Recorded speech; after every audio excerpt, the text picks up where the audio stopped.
Hey everybody, how's it going? Hi, welcome to Saturday night. It's, I want to make sure you can hear me. That last song, isn't that great? That slide guitar. It's good stuff. How's it going? Hey, eat your coat. Everybody's here. I put out a message on the Discord. I was like, you know what? I'm gonna say hi. Eat your spicy puppets. Oh my God. Eat your spicy puppets. 34. That is the champagne cork sound for you. Anyway, if you haven't been around in a while, or if you're coming here for the first time, welcome to Quilt Nerd. We called it Quilt Church there for a minute.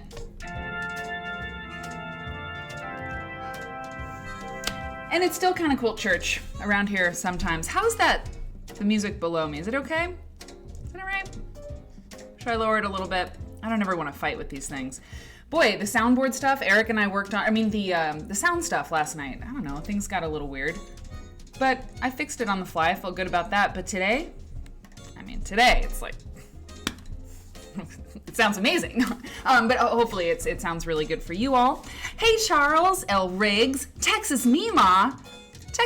Okay, so I'm seeing some people in the chat that I am so happy to see. I'm happy to see everybody. Myra, Padma, Sohani, Little Bird Stitch, Susanna, the Quilt Nerd intern. We should think of like some sort of name for her. I don't know. Put your thinking caps. We'll readjust your thinking caps because they always seem to be on you people.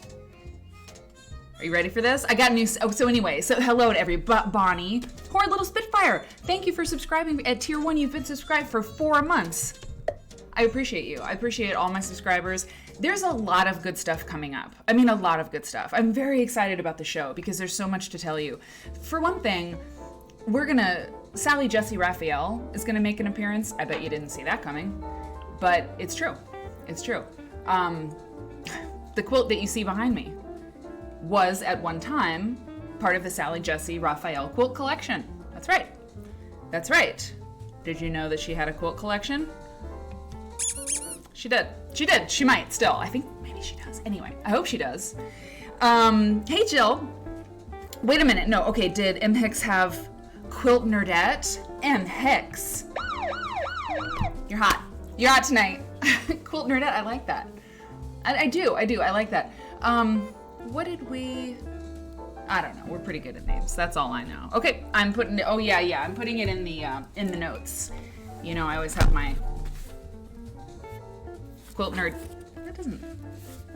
Quilt Nerd content plan. Anyway, yeah, so Sally Jesse's gonna make an appearance. I like Nerdette. I gotta write that down. Nerdette. Scrapitude, hello. Gosh, everybody, it's so good to see it.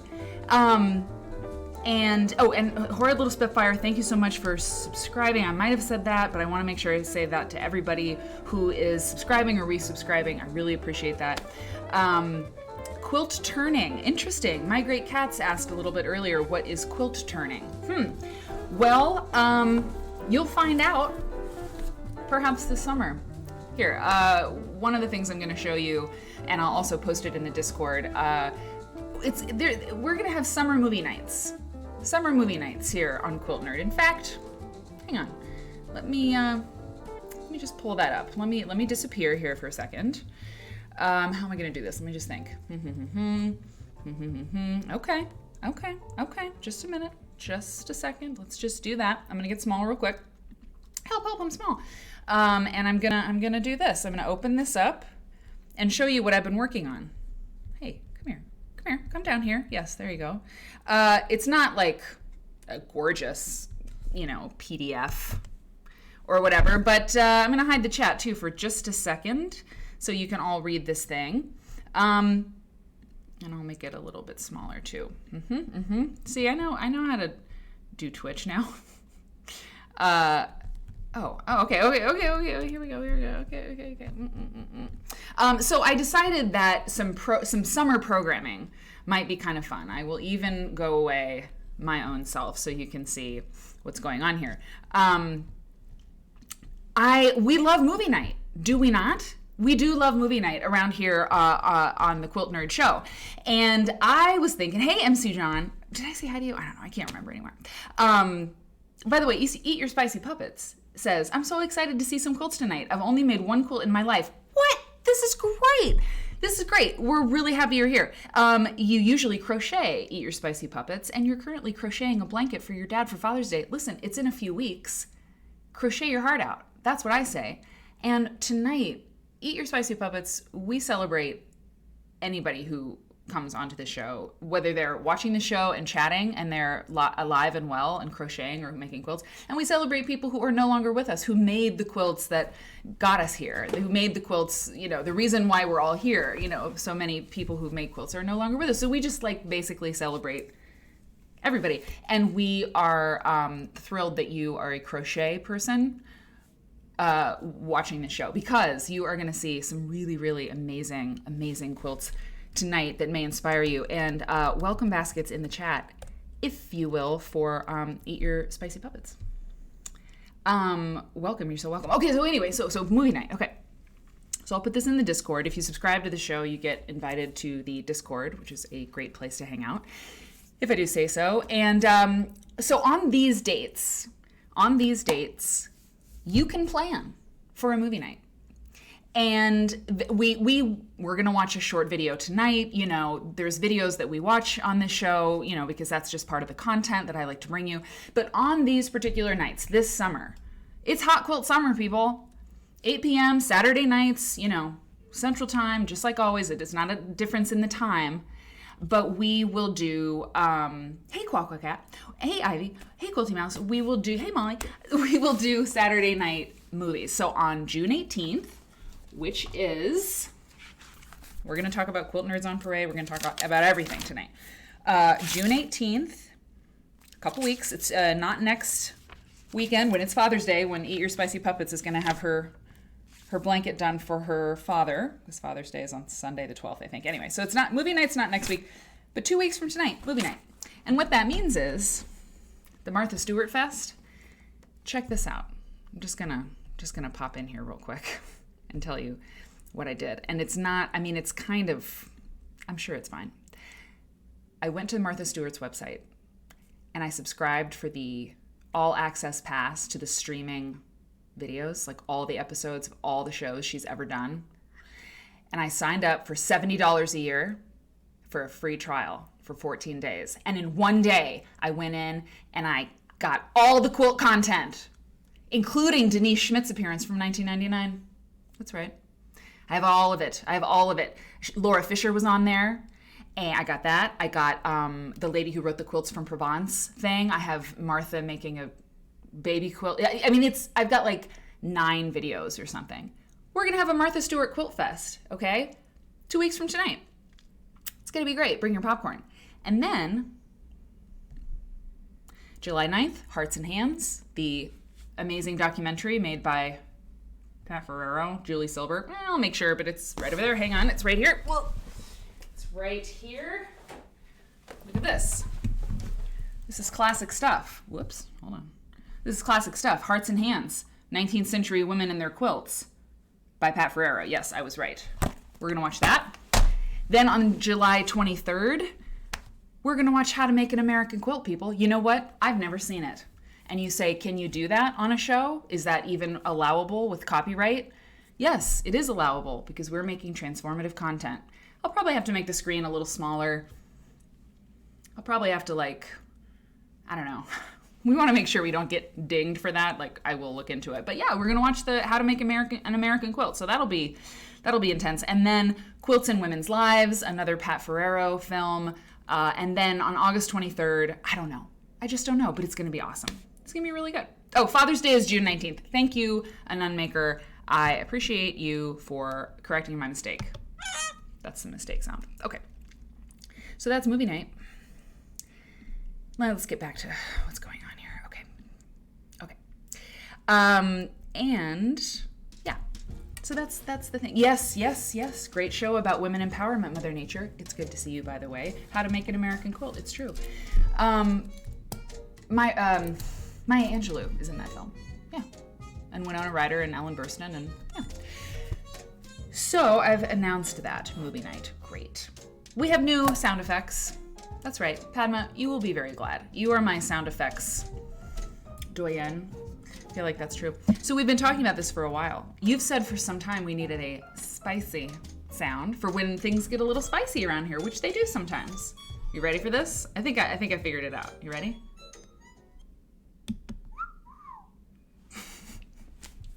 Oh man, I just made the creepiest face of my life. I hate this sweater. Is terrible. It looks so bad. It looks like ham colored or something. Okay, wait, let's get back to this. Yeah? What do you think about that? What do you think about that? I think it's pretty good. But that's not all. That's not the only new sound effect. And by the way, I've restored everything. Everything. And yeah, I mean, we've got everything back. You met him. Okay, now here's the other one. This is the one where if we're upset. Now, if you're a subscriber, you have access to all the emotes and things. We have a good time with our emotes. Those are like emoticons, but for Twitch. And you get access to all these emotes. And if we read something that we don't like, or we see something, that seems problematic, then you get bees. There's like a bee icon or a bee emote. And so, because you get bees in your bonnet when you're upset about something you see on the show. So far, the bees have not turned on me personally, but this show's going to be on a long time. It'll happen. It'll be great. Anyway, so I hope it won't happen. So, but when we're upset and we want to note that, it's a sword. It's a sword coming out of a scabbard. Right? Like, we're preparing for battle. I think it's going to work. Thank you, Felt Like Sweets. I think it's going to work. It may not sound like much, but what am I going to do? I mean, I'm not going to... I think a sword coming out sounds good. When I use it in context, I think we're going to like it. Oh, yeah? You think that quilts are just for grandmas? Okay.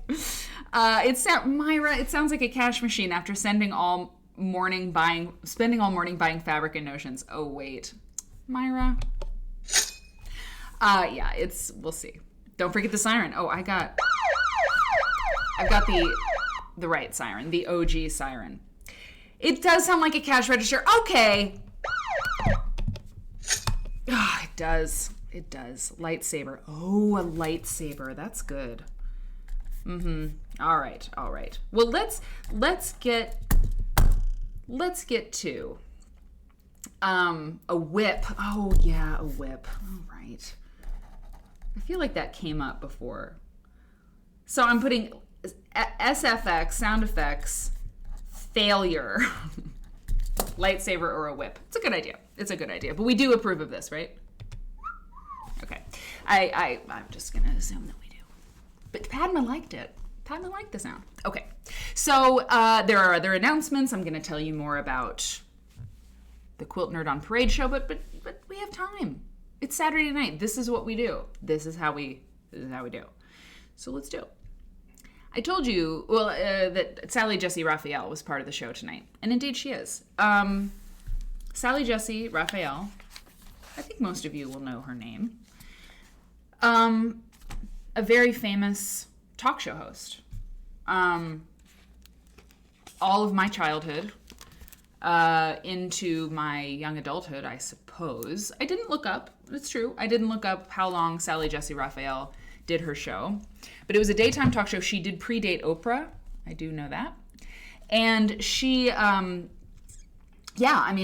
alive and well. She has a son who has a production company who makes television stuff. And, and she collects quilts. And she was very provocative.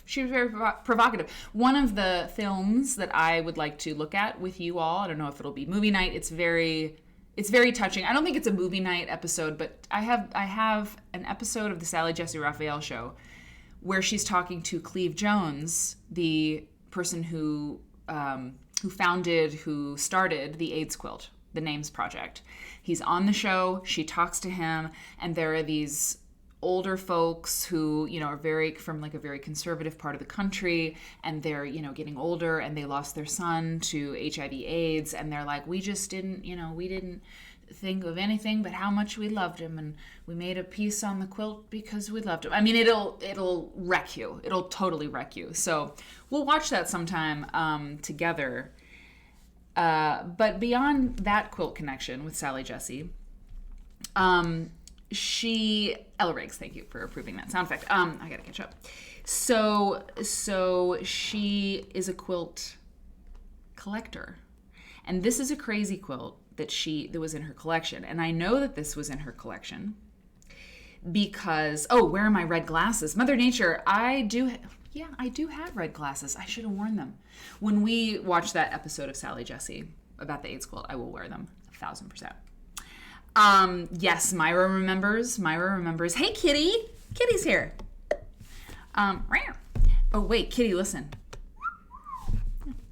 And I'll play you the one that's not going to stick around later. A group crying session, Molly. It will be that. We will weep.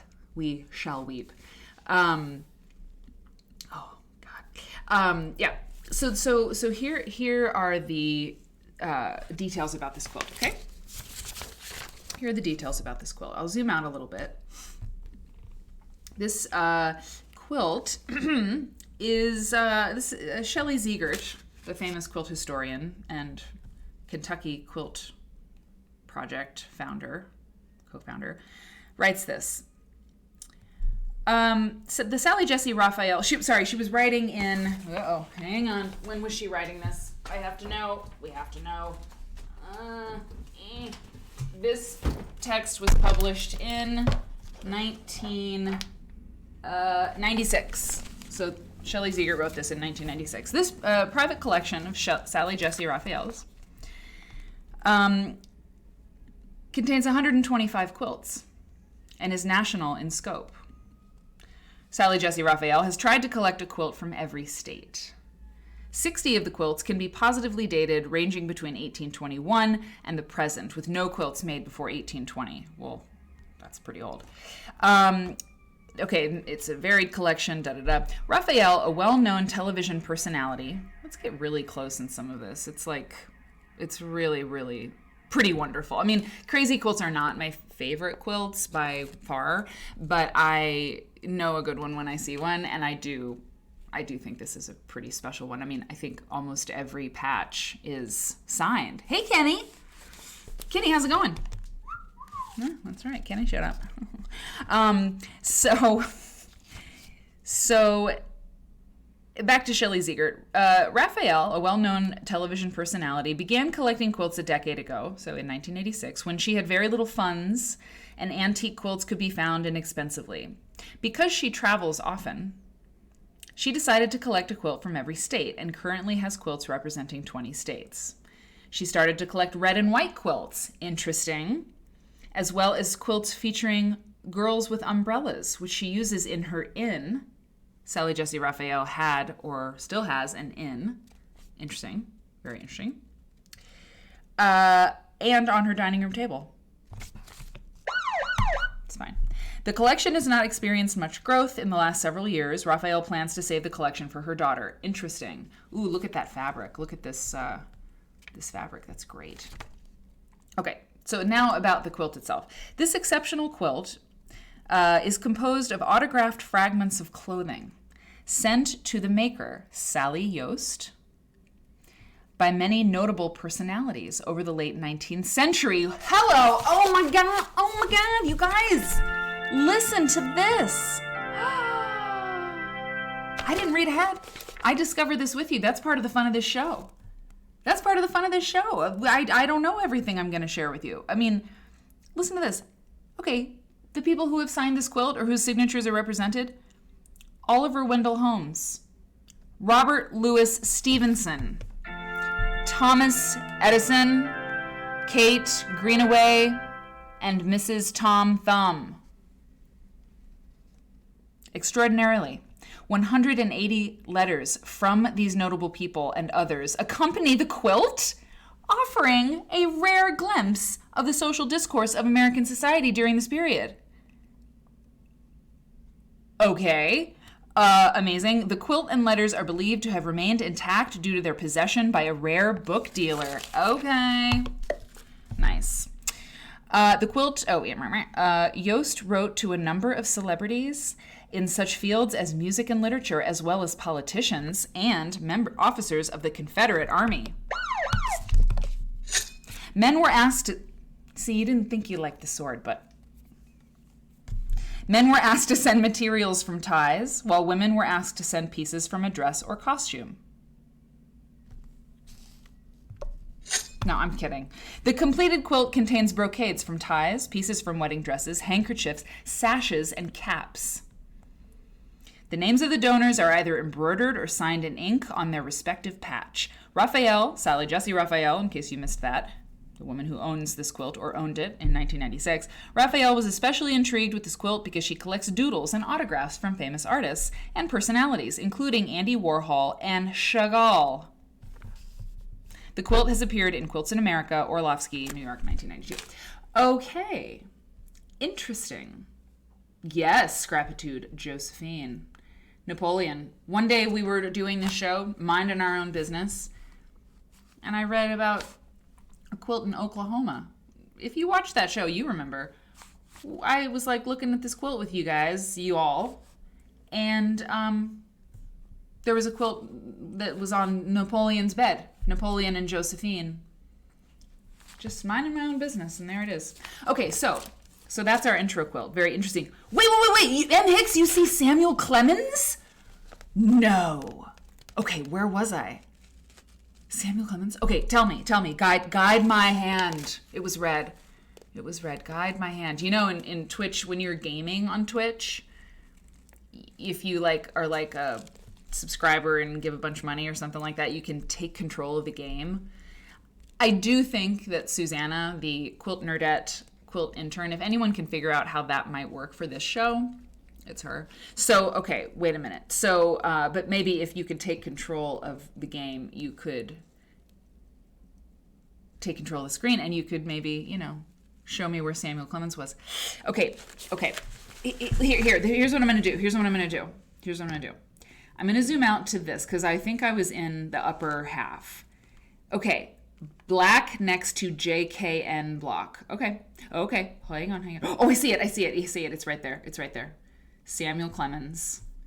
I'm going to turn it around. Boop. Look at that. Oh, that's so cool. Oh, yeah. And look, below it is Mrs. James K. Polk, right? Mrs. James K. Polk. We got a James K. Polk. Sandy Trice, hello. It's so good to see you. You look great tonight.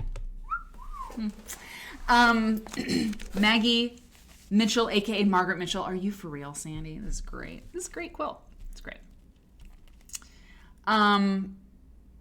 Yeah, I mean, and then there's Patty. Good old Patty. Okay, well that's it. But I have more for you. I have a quick little thing from Sally Jesse Raphael herself, because I go for the deep cuts, people. You ready for this? This is a 3-minute and 28-second video. Here we go. We're going to listen to Sally speak. And this was from, I believe, 2019. Okay? And I'm going to eat crisps. And last night we celebrated a birthday. We celebrated Pemberito's 40th birthday when we did Quilter's Newsletter Friday night. And I had a glass of wine because it's just what I do. It's like part of the ritual. But I was eating birthday cake and ice cream. And I don't know about you, but wine goes with lots of things, but it doesn't go with ice cream and cake. I was like, no. When I got home, I was like, So tonight I have the proper snack for Quilt Nerd. I have crisps and a little wine. So here we go. Let's watch Sally Jesse speak about her quilt collection. You had Cleve Jones on talking about the Names Project AIDS Memorial Quilt in 1987. I think we were the first interview of Ryan White, a young man. And I remember, Ryan was on 3 times. Funny how you can remember something like that and not remember other things. But I had asked a research scientist. The sound isn't perfect. It's on my side. It's when I recorded this. I know what happened, but it's fine. I think it's fine. But if you hear that sort of like buzzing, I know it. It's happening, and it's not like our system. It's the actual video. So anyway. Prior to his coming on, how do you get it? How do you get AIDS? And he said, well, you don't get it by kissing, hugging, or touching. But everyone thought you did. So I made a point of going to Ryan at the end of the show, and giving him a kiss and hugging him. What impact do you think that had? I think a lot of people were scared for me. They thought, oh my, she's going to get AIDS. But education thwarts fear. So tell us about having Cleve Jones on then, talking about the AIDS quilt. I don't remember very much. I remember the sight of that quilt laid out in Washington, as big as it was. And my husband and I are quilt collectors. So that had a special memory for me because since the beginning of quilting has been the history of people's lives and their fears. We own... Okay, can I just pause and say, quilting has been the history of people's lives and fears. Like, Sally... I mean, that's like, I don't know. It's like, I need just to pause and note that is a brilliant thing to say. And it's so simple. It's so simple. And, I read a lot about this stuff, and I'm always looking at books, and we're talking about quilts and everything, But, like, it's a wonderful thing to point out that quilts are not just, we say that all the time. Look, I mean, there's a movie that's going to be for Quilt Nerd movie night, Saturday movie night, Quilts and Women's Lives,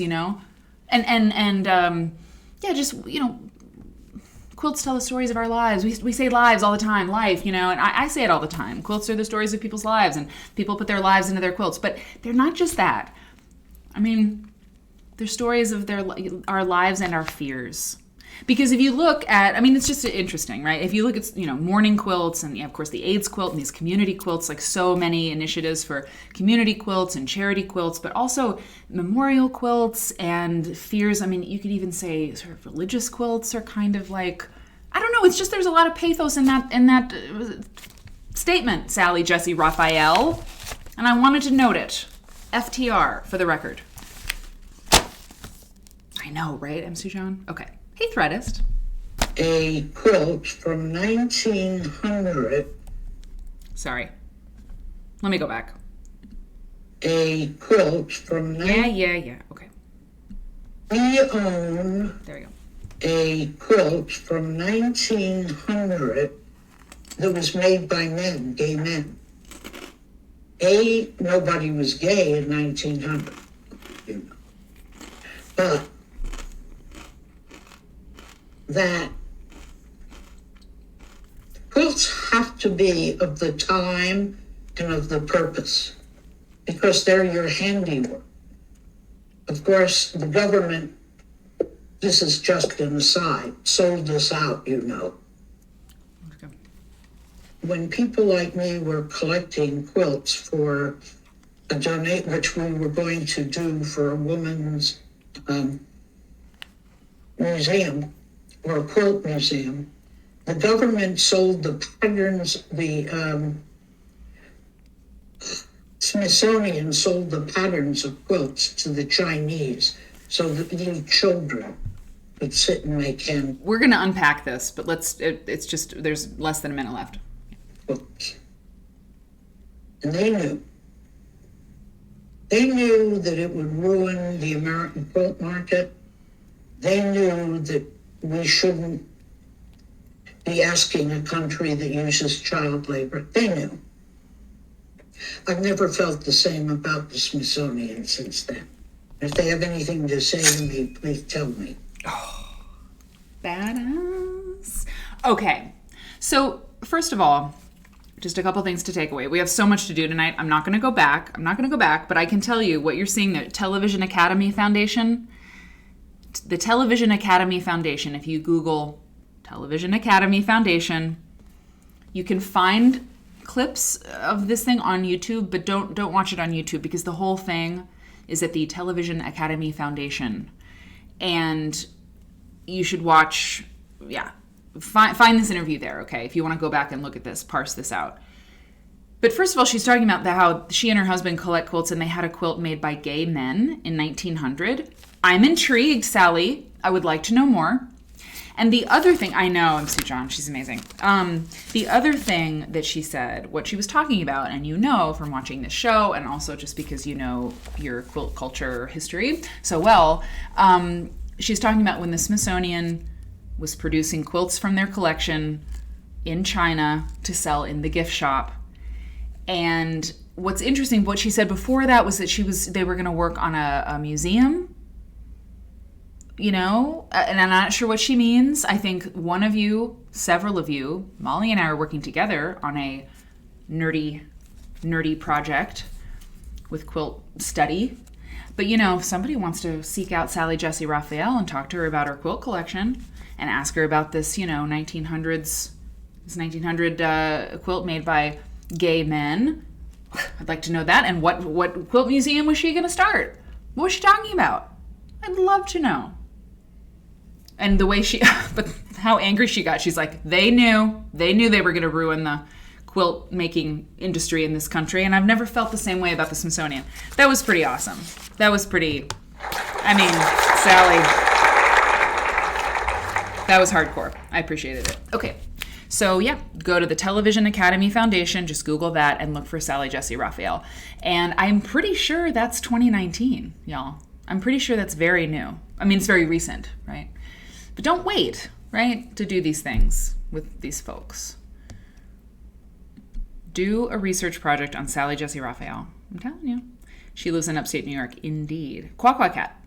National Women's History Museum, perhaps. Still no building for it. Oh! Quack Quack Cat. Anytime somebody says something extra wise, nerdy, relevant, astute, profound, observant, play a little sound like that. And that's a really good point. There's no building for the National Women's History Museum. Quack Quack Cat, very interesting. Anyway. So, that's your intro quilt. Came with a video. This is a quick one. Oh, see, it's sort of a potpourri tonight. That's the thing, because I kept finding little bits and pieces that I had to share with you. So it's a buffet tonight. I was looking through, I organized my books today. I spent a long time with Eric working on the sound, and then I really organized my bookshelves because it was a crack up, is what it was. It was bananas. I was just, so I've got them organized by, well, I won't tell you, but I've got it very well organized now. And as I was organizing books, of course, it took twice as long because I'm like, and I'm looking through things before I put them up. And yes, Mother Nature, excellent. You are right. This is the Esprit office, the headquarters of Esprit. Back in the day, Susie Tompkins. We looked at Susie Tompkins quilts, some of them that were for sale on cherish.com. I think some of them maybe are. Susie Tompkins. I'm thinking about you, Spicy Puppets. I'm thinking about how, I don't want to ever assume people who tune into this show know all this stuff about quilts, because that's not what it's about. We're not just here to look at what we know. We want to learn things about quilts because we think that quilts tell the story of, people's lives and their fears. They tell the story of the whole wide world and of people, and their lives and fears. So we really like to look at quilt history for all those reasons. And their quilts are just really beautiful and amazing. So if you don't know anything about quilts, it's okay, because we don't really know anything about them either. We just keep doing this because we want to know more.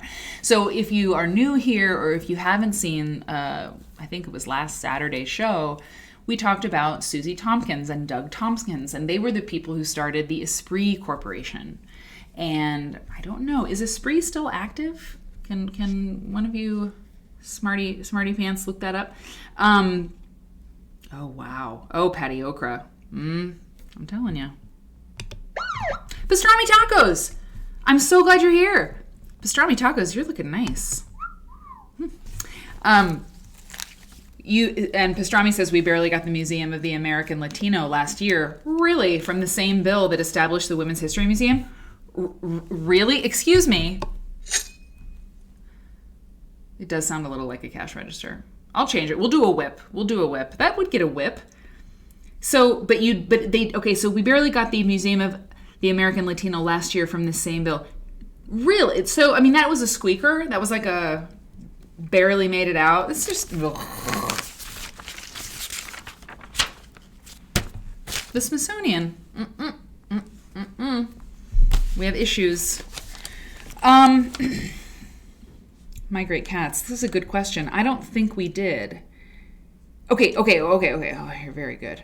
In other countries, so Bridgewater, hello Bridgewater. In other countries, yes, it is still Esprit. Molly, I also want to live in this office. Myra says, PacSun, interesting, reissued some logo items, but no, Esprit is not here the way it was in the 1980s. Interesting, good to know. And did we discover, my great cats, what happened to the quilts after the museum in Lancaster closed? No. If we did discover that, I cannot recall at this moment. I feel like there was money raised to keep them together, but I don't know the details of that. But I feel like I know that.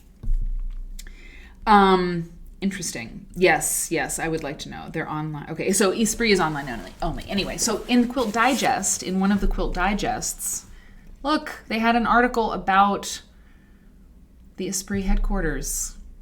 And so there are luscious pictures. I have 5 luscious pictures for you. And I wanted to show you because, I mean, if I had had them last week, I would have shown them to you. But not only did they have beautiful quilts, there's like trees. And you know, it's interesting. When I was editor of Quilt Folk magazine,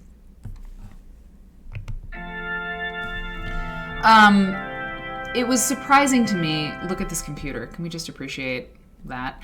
It was always surprising to me how good quilts looked outside. I mean, it didn't surprise me. It was just like when we were photographing quilts, you know, style shots and things, like for the cover of the magazine or for whatever, editorial.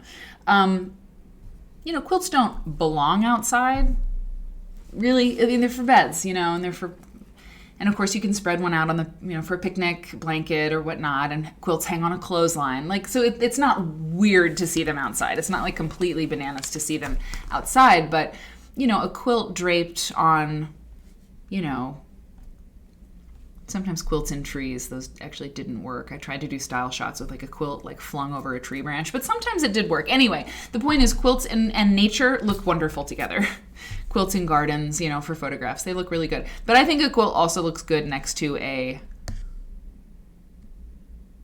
Commodore hard drive. Anyway. So honey, hi, Mary Fons. You vote for a lightsaber or an en garde sound over a whip. Yeah, you know, a whip could be triggering for some as it implies dominance. You know what? I think you are correct. So, honey, what do I give you right now? What do I give you? I'm going to give you this. For your thoughtfulness. I agree, you know, and like a whip is also, yes, so there's like connotations for whips. In various ways, you know,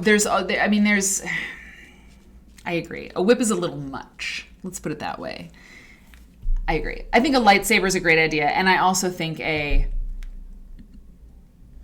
garde. If there could be, well, you know, okay, how about this? I'm going to write this down. We have the Princess Bride boo from the Princess Bride. You know, my name is Inigo Montoya. You killed my father. Prepare to die. Maybe the Princess Bride, maybe there's a, you know, because Inigo Montoya is fighting the 6-fingered man. So maybe there's something from Princess Bride that would be good. But I'm with you. So, honey, thanks for your input. I appreciate that. We need our thoughtfulness. Look at this quilt, right? In the Esprit headquarters. Gorgeous. Very gorgeous. El Cabon. What is that? I'm in the right place if I need like content suggestions and ideas. I mean, really, like we're a creative wear bunch, you know what I mean? I'm not a fan of like light colored wood, but somehow the Esprit offices, I don't know, they just do it for me. Hang on. Okay. Just a couple more. So just beautiful, right? Isn't it great? This, and let me just zoom in really quick again on this, because this quilt to me is very unusual. It has more pieces in it than most Amish quilts that I like. When I think about an Amish quilt, I think of a diamond in a square or square in a square. I think about Amish bars. These are definitely front of mind when thinking about Amish quilt designs, you know. So there are definitely scrappy quilts. I even can picture in my mind a crazy quilt, an Amish crazy quilt style. I could even find it if I had 20 minutes. But anyway, but from what I understand about Amish quilts is, you know, this idea of plainness or not wasting time. I think that there's something about like if you're wasting your time, if you're being idle, or if you're doing silly things or sort of pointless things, if you're wasting your time, you know, this is not what God intended. You know, you're wasting time on something frivolous, right? So to make a quilt with a bazillion pieces is like kind of, you know, you're keeping yourself busy when you could be doing other things, perhaps to help your fellow man, or, you know, help your community, or pray or something. So that's one of the things that I've heard about Amish quilts. I should probably read all the 5 books that I have on Amish quilts that are now organized in my bookshelves. But that, you know, these big pieces, if you have very large pieces in your quilt, there's not as much sewing as there is in a quilt like this, which has many, many pieces in it. So, you know, a Grace Snyder quilt with like 2,200 mosaic hexagon pieces, there aren't mosaic hexagon quilts in Amish cultural situations, you know, possibly because they saw that as a bit of a waste of time. But of course, Susan says, small pieces are my life. I gotta fix something here. And so that's one thing that I think is part of the Amish approach. And again, exceptions to the rule, of course. But you know, the quilting can often be quite detailed. So I don't know, man. This picture was really hard for me to figure out. It's confusing to my brain. Hey, Dee Marie. Oh, the Gong Show. That's good. A gong. Mm-hmm. Well, these are all very good suggestions. So this is a stairway. Do you see what's happening here? It's a stairway going down. But the way the photo is cropped, it's very confusing. But can we just appreciate this quilt right here? Can we just appreciate what's happening? I mean, it's brilliant. And you know, it's like late 19th century. It's under glass, obviously. And I read something today when I was flipping through things. Oh, Dee Marie, I'm going to pretend I did not hear that or read that silently. Dee Marie says, disaster struck on the evening of January 31st, 1976, when a fire decimated the Esprit de Corps headquarters. Okay, that's terrible. But the good news is that these photographs were taken in the 1980s. So hopefully quilts were not destroyed in 1976, but they may have been. So yeah, exactly, Padma. But this, so I was reading in a book today, or I saw something about how when you put a quilt under glass, it's not so great because moisture. It will hurt the quilt. You know, I mean, it makes sense. Anyway, one more photo. Whoa. One more photo here for you. It's really lovely. Oh, this is the best one. I mean, look at that. Oh, God. And you have to keep quilts out of sunlight. Point. Very good point. So my dream, one day, is to have a house that has like a step down inside of it. I mean, split level, is that what it is? I don't know. But I really should know what it's called. But like, I want one of those houses that has like a living room that goes down just like 2 steps. You know what I mean? And this is a nice office that has steps. This quilt that you see right here, this is on the cover of the of an exhibit catalog of the Esprit quilts. I happen to know. Sunken living room, thank you. A la Don Draper. Exactly. Thank you. Exactly. That is what I want. A sunken living room. This is beautiful. If you ever have an office, if you ever have corporate headquarters for a very large company and you're making lots of money, just do this, okay? Thank you. Looks like a coliseum. Okay, so let's continue. There's a lot to do. Guess what?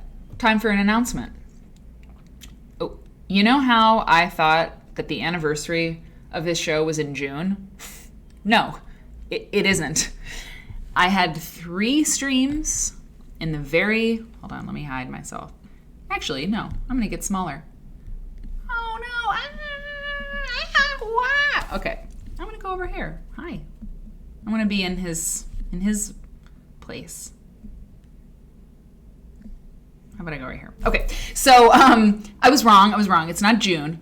The first year, my first anniversary, okay, of embarking on this journey, and I really do see it as our anniversary, but like my marking of 1 year of doing Quilt Nerd, we have set the date. I have set the date because it is a great date. I did 3 streams at the end of July 2021 trying to figure out anything. I was live because I had to figure out what happens live, but really I think the first stream where I had like 1.4 viewers was on August like 4th or something like that. Yeah, August 3rd or August 4th. So I looked at the calendar. And August 6th is my birthday. Okay? August 6th is my birthday. And August 5th is a Friday. So August 6th is a Saturday. And I was like, I should take my birthday off because Eric might want to take me someplace, or he might want to do something fun. So we'll get to the summer schedule later. But August 5th is a Friday. And August 5th is officially the Quilt Nerd anniversary. And so I talked to Susanna, the Quilt Nerd intern, aka the show nerdette, about how we're gonna make this special.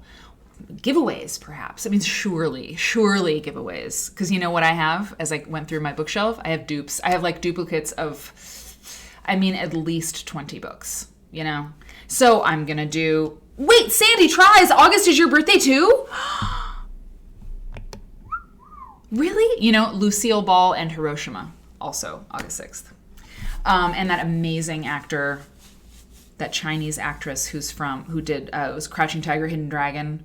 She was the older woman. There was a younger woman and an older woman. I can't remember the woman's name, but she's fabulous. Also August 6th. Anyway, so I thought for the rest of my life, August 5th is the Quilt Nerd anniversary and August 6th is my birthday. I figured it would be a good way to keep it together. So just get ready. It's going to be a lot of fun. August 5th, the anniversary show, giveaways. I don't know, maybe my mom, it'd be great if my mom would come in. So just mark your calendars and know that that is the date when we will celebrate a year of this show. Myra's kitten Kiki? The Mary Keeps You Company episodes, Bonnie, were last summer. They were last summer. My Great Cat's husband, August 6th. August 6th it's a great day. 1/4 of a viewer, I know, Padma, it was something to do with like how long people stayed on the stream. I don't know. Look, Scrapitude, you have this in your mind now as a very like auspicious couple of days, August 5th and 6th. Megan GJB, it's so good to see you. And the first is the first Mars rover, really, on August 6th? I love it. Everybody, buy a lottery ticket. I'm just saying. Okay, so let's move on because there's a lot to do. We've got a lot still to do. I'm gonna get slightly bigger. Although if I get really small, look, I can watch this. I couldn't do this a year ago. No, I could not. I could not put myself into a picture. I'm gonna save that. Look. See, it's like I'm with these ladies. And you know what I could even do? I have to make myself like as large as their heads to make it work.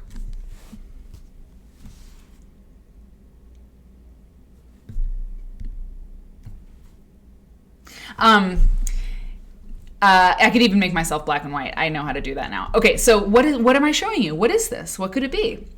Go into the pocket? My great cats, you do not have to tell me twice to go into a pocket. Excuse me, I need to do that. Pardon me, just 1 second. Go into the pocket. God, I love you people. Wait. Does it look good?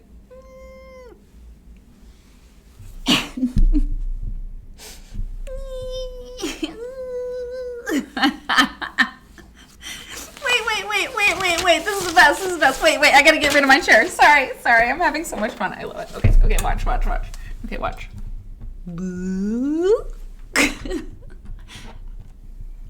Hold on.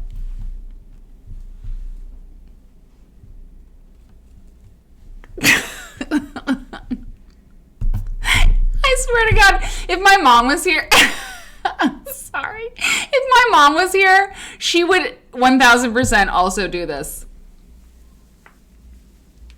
Okay, all right. Oh, wow. Wait, hold on. Enough. Oh God, I'm going to do the show from a pocket for the rest of the show. How can I make this happen? Wait a minute. Here's the thing though. Sorry. What I really need to do is be in Rod Kirakoff's pocket, because that, I love that you all enjoy that and understand why that's funny. I mean, obviously it's funny. Okay. Oh yeah. Well, see, now I need to be in Rod's pocket. Now, hopefully someone will take a screenshot of this moment. Okay. So here's what this is. Jill Alex just peed a little. Hey. No, I meant this. Queen Bee Quilting. So please stay in the pocket. Oh God. I look like a borrower. Eat your coat. I look like a borrower. The borrowers. I remember. Anyway. Wait.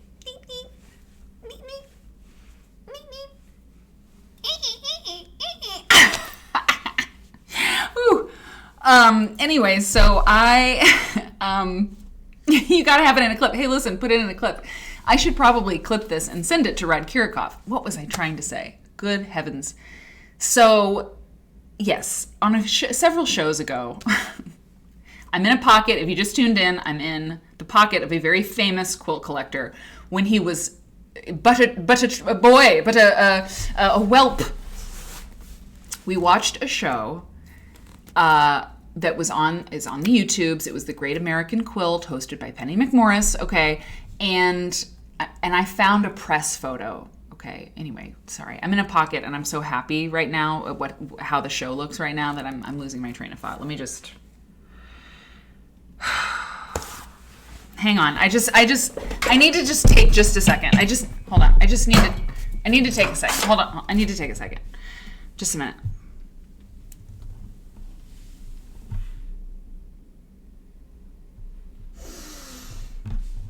Get it together. Just get it together. You got this. Okay, great.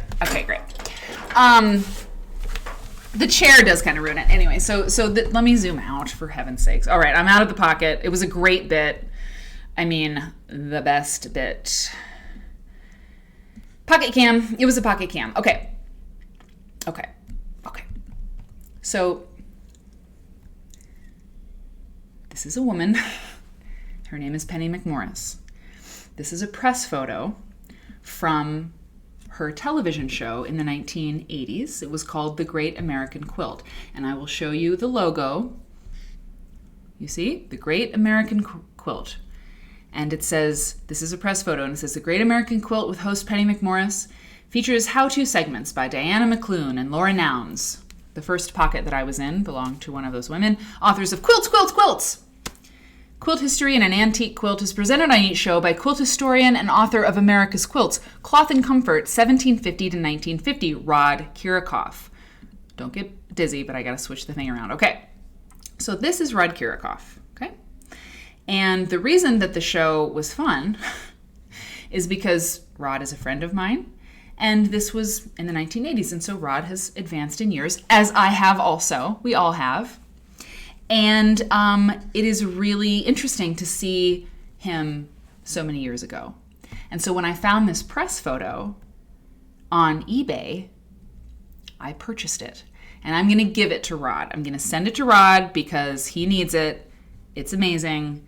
And now I'm going to send it to him with a link for okay, I'm scrolling through the chat where everyone was laughing out loud and being very happy. Oh good. Okay, Charles took a picture of me in the pocket. Looked like I was a cartoon. I love it. It could be taken the wrong way. Oh no, Bonnie, wait a minute. Bonnie, tell me more. This could be taken the wrong way. Oh, I should, Padma, that's a very good idea. No, wait a minute. Bonnie, I want it. Listen, like I said, Sohani was very thoughtful earlier, and you are also very thoughtful. Am I wrong about something? Like, but I think it's really sweet. Do you think it could be taken the wrong way to send this to him with like a note telling him how much I admire him? Like, it's not going to be like, oh, look at you were young and now you're old. Like, it's not going to be like that. Like, look at this here. See, this is it was not inexpensive, by the way. See, look, this is it. 8-ball in the side pocket. 8-ball. I don't know. It's Saturday night. So let me just make sure though. It's fun, right? I mean, I'm gonna and I just met Penny McMorris. Well, I didn't actually get to meet her, but we all saw her give her address at the Quilt Museum Gala, and so I'm just gonna send it to him because the thing is we published the second edition of his book, Unconventional and Unexpected, at Quilt Folk, and we just really admire each other. And I interviewed him at QuiltCon this year, and he's just nice. And so I think he's nice. So I think sending him a little card and being like, hey, I found this, and I think you're great, and he'll get a kick out of it. That's the thing. Yeah, okay. No, Bonnie, that's the thing. It's very funny. You know him, not us. Would he think it was funny? And I think the pocket moment that we just had together, he might just think it's weird. But sending the press photo with like a card and just telling him how I admire him and I'm glad that like we know each other and we've worked together, he will love it. He will love it. But thank you for asking, because sometimes we can't see what other people can see. You know what I mean? Okay, the other little bit that I have for you, it's just kind of a side thing, but I have to show it to you because I think so too, Charles. I do. To be in someone's pocket. Thank you, Padma. Okay. Exactly. Yes. So remember Ed Larson? Do you remember? Of course you do. I mean, Ed Larson is a quilt maker and designer who we talked about. I mean, I was back in London when we talked about it. I've talked about Ed Larson and his quilts. But when we talked about him, and he makes these really distinctive, he's a folk artist. Let's just refresh. And he does sculpture and different things. He has his hand in many different things. I suppose he's up in years now. I don't know. He's still living. I forget where he lives. Somebody could find it. He's not a quilter. That's right, M. Sujan. He doesn't sew his quilts. That's right. He has since the 1970s. He's been designing quilts, but he has other people sew them. So this quilt, by the way, is called, where are my notes? Where are they? I have so many notes. Oh, yeah. We haven't even gotten into, the second half of the show, by the way, is just all extraordinary quilts. The folder on my hard drive for this show, for the second half of the show, is just amazing quilts. Like, that's what the file's called. There's like 9 or 10 amazing quilts that I saw while I was organizing my bookshelf that I was like, that's what the show is. I'm going to show them these amazing quilts because I can't even stand it, how amazing they are. But here, so Ed Wilson, this is called Daniel Boone Kills a Bar, but look how it's spelled. Daniel Boone Kills a Bar. Okay? So yeah, you see, designed by, look at my terrible manicure here, designed by Edward Larson, sorry. I could just read it to you, how about that? And made by Wayne Thomas. So he didn't make this. Yes, folk political quilts. Thank you. MC John mentioned he lives in Santa Fe. So the thing is about when we did the show on Ed Larson. When we talked about Ed Larson, I couldn't find very many good pictures of his quilts. I really wanted to talk about him. I think he's very interesting. Look, there's the title of the quilt, Daniel Boone Kills a Bar. Oh, look, Sunbonnet Sue is handing Daniel Boone a gun. That's interesting, right? I didn't notice that before.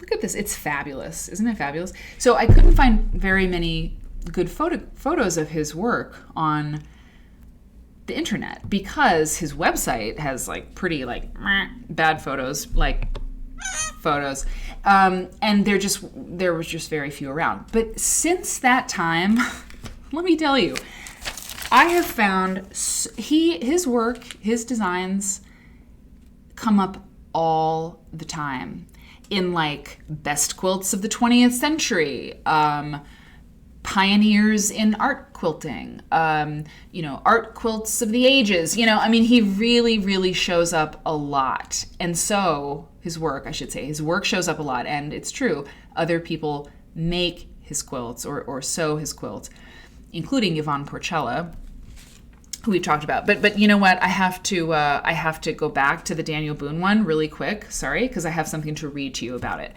So this is from the 20th Century's Best American Quilts, which was published by Quilter's Newsletter. Here's what they have to say about this. It's 120 inches by 120 inches. That's huge. That's like California king size. If you're thinking about a bed quilt, right? A bed quilt for a king size bed. Is that right? What is a Cal King? Anyway, yes, M. Sujan, we're going to look at one of the quilts that Yvonne Porcella did for him. So here's what we have from this text. Edward Larson's whole approach to quilt making is that of a folk artist. His drawings are bold and dramatic, almost primitive. I never know what that means, yet dynamic. He has the enviable gift of being able to get right down to the heart of the quilt in projecting his image. And he is equally gifted whether portraying familiar stories, historical subjects, or political statements and situations. He does them all tongue-in-cheek, using vivid colors and dramatic overstatement. His collaborator on the Daniel Boone quilt that we just saw, Wayne Thomas, was a prolific quilt maker who Edward says added 120% to his original vision for the piece, incorporating many special and subtle touches. And Edward and Wayne were creative partners on 3 quilts, and he remembers her as a very special lady with rooms full of quilts made as gifts, never to sell. Interesting. The person who did this one, I don't have the maker of this particular quilt right now, but this is called Missouri Farm. And it was made between 1975. Look, designed by Ed Larson. You can see it over here. Whoops, you see his signature down there? Designed by Ed Larson. The maker's name is not on the front. It's interesting. Anyway, Missouri Farm. So as I've found these Ed Larson quilts, I've scanned them because you need to see them. Oh, okay. Okay. And then here, this is the one Yvonne Porcella quilted. And it's called, oh, crap. Oh, no, I know. Here's my notes. It's called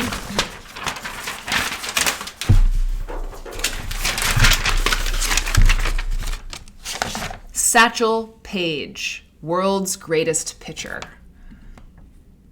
Yep, designed by Edward Larson, made by Yvonne Porcella Studios. Yvonne Porcella Studios, 1999. Ed Larson is a former art director for Dial Soap. Really? He was, anyway. Yeah, a former art director for Dial Soap, who makes whirligigs and other wooden folk art sculptures and also designs humorous, cartoon-like pictorial quilts that are executed by other artists. We've been new. This quilt celebrates the legendary African-American baseball pitcher Satchel Paige, the most famous player of the Negro Leagues, which flourished in the first half of the 20th century. This quilt recalls Page's claim that he pitched 2,500 games and won 2,000 of them, 4 times the all-time Major League record set by Cy Young.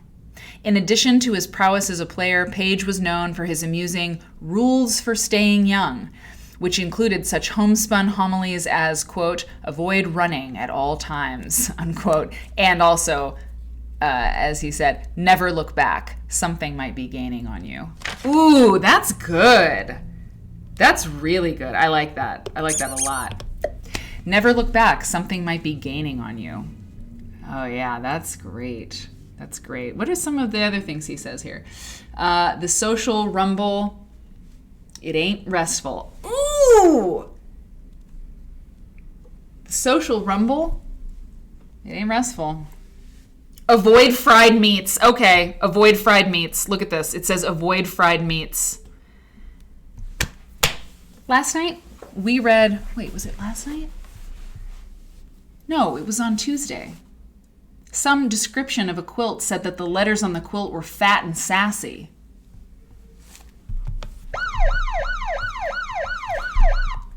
So we've had a lot of words this week. Avoid fried meats. Fat and sassy. I don't know. I don't know my life anymore. Born Mobile, Alabama, I assume, 1906. Oh, no, Kansas City. Mobile, Kansas City? No, Kansas City Monarchs. I don't know. Died 1982. Rules for staying young. Go light on vice. Nah. Keep the juices flowing. Jangle around gently. This is wonderful. This is wonderful. So could somebody put in... Oh, the rest of the... Okay, Scrapitude. You're so good tonight. You're so on it. The rest of the fried meat quote is, avoid fried meat. It angries up the blood. Damn. I really like fried meat. Wait, fried meat? Oh, like fried chicken? Like chicken fried steak? Anyway, this quilt is fabulous. I love it so much. And it was made in 1999. Yeah. Okay. Yeah, it's wonderful. So by the way, I love the Angry Goose too, an Unmaker. So I would just say that... Oh, good, pastrami taco. Pastrami tacos, everybody in the chat, clipped the Mary goes into the pocket moment. Thank you, pastrami. Appreciate you. Here's the last Ed Larson quilt I want to show you. And in fact, I have there's a thread tonight that I that I am presenting to you. So in all my books, okay, I find quilts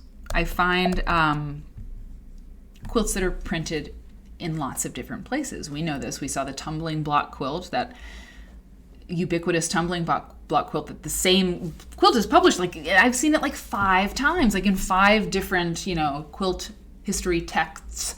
It's published and it comes up all the time. And so that happens a fair amount. There are iconic, canonical quilts that seem to really show up over and over and over again, okay? This is not one of them. This is very special for a reason, but I found this quilt 2 different places, and I took scans of both of those instances because I want to show you side by side the 2 printings of the quilt, okay? Because when you see a quilt in a book, and as so many of you build your libraries, oh yes, your quilt nerd libraries,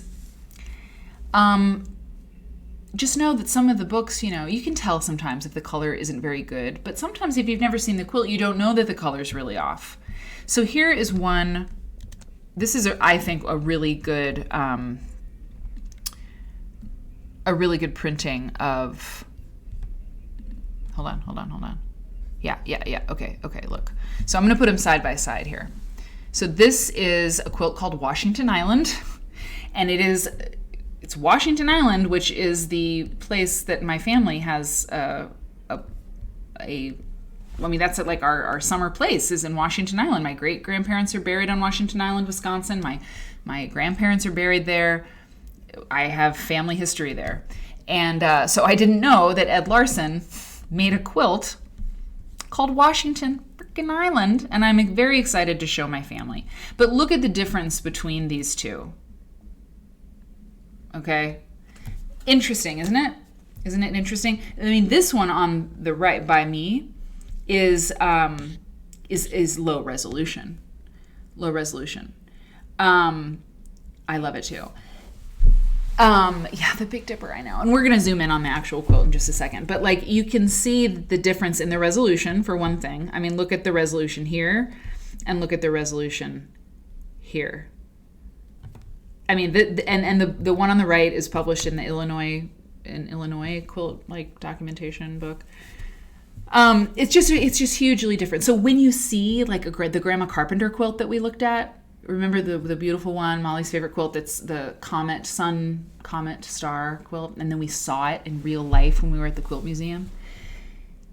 That quilt I've seen published many times, and it looks really different from book to book. Sometimes it looks really dark, and then other times it looks really light. And until I saw the real thing, I never really knew the color. So that's all. And I've got another example of that in the second half of the show, where I have 2 printings of the same quilt, and you can really see the difference. Okay, so I just wanted to show you that. I mean, I know you're all smart. You know that colors on books can be weird, but yeah. Anyway, so look, Washington Island, isn't that great? I can't wait to send this to my family. I was very excited. Yeah, and the Big Dipper up at the top, beautiful, lovely. And if you look up Ed Larson, you know, and one day maybe I'll make, I mean, a quilt nerd book would be great. Wouldn't it be great? And I would print all the best quilts that we love. But look at the construction of his quilt. Like, really look at it. Look how he's doing what he's doing with the design. I mean, the person who makes the quilt is like amazing. But do you see how like there are these pieces that fit together? It's like a puzzle. It is beautiful, Kitty. I completely agree. You know what it is? You know what it is? Yeah. Like this tree and the sky and the other tree, you know, and the dog walking on what looks like a rainbow. I mean, it's interesting. Like, I hadn't ever really looked deeply into the close-up, you know, and how this is all fitting together. Owl or squirrel? Owl or squirrel? I see an owl down there. Oh, I see. Yeah, I think it's a squirrel over here in the red tree. I think it's a squirrel. But it's a good question. And then his lettering is so very distinctive, you know, different colors for every stroke. Anyway, it's pretty cool. What is the black animal? What is the black animal? I don't know. I'm not sure. That means it's a great quilt. Remember, if you can't identify what the animal is, it's a quilt that you should like. Look at this down here. Designed by Edward Larson, made by Kathy Grafton, Pontiac, Illinois, 1983. I think if a quilt has an apple on it, it's also a good quilt, period. Okay. So one other Ed Larson quilt. No, that's it. That's the Ed Larson. Okay. Y'all, we're going to take a quick break, really quick, because we got a lot more to do. And we're doing great on time. I mean, there's no time limit, but yeah, there's a few quilts I just have to show you. I mean,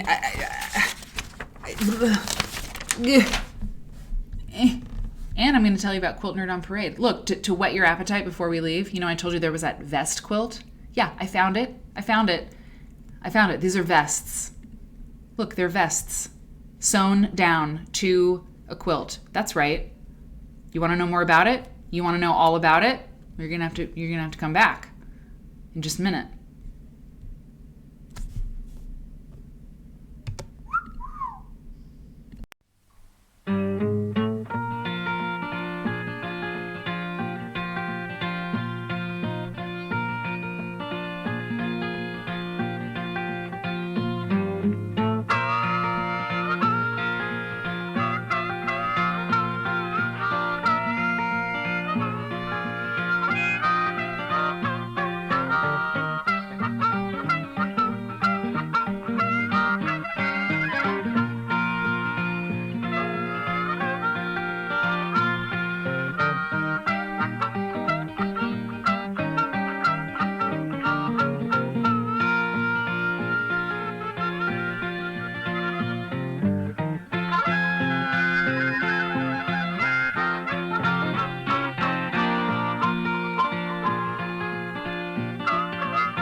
Okay, we're back.